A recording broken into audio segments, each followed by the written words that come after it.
Fiz uma base muito boa, fiz uma base no Corinthians, São Bernardo, e no Atlético Mineiro. Acabei subindo profissional no Atlético e fui emprestado pro Figueirense. Logo depois fui pro Botafogo de Ribeirão Preto. E agora estou aqui para vestir a camisa do Guarani. Sim, eu sou um jogador que joga pelos dois lados do campo, como no lado direito como no lado esquerdo. Gosto muito do 1 para 1. Sou jogador também que gosto bastante de cruzar na área, servir bastante centroavante e sempre tentar fazer o gol, que é o mais importante.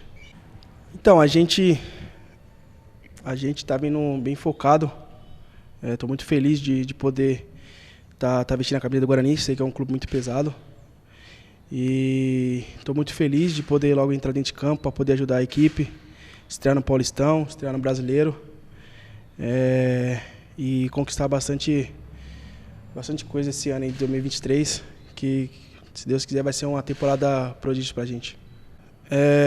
Fiquei muito feliz, eu tinha recebido bastante proposta, mas quando eu recebi a do Guarani, não pensei duas vezes de poder estar vestindo essa camiseta, que, como eu disse, que é um clube muito pesado e pretendo dar meu melhor aqui.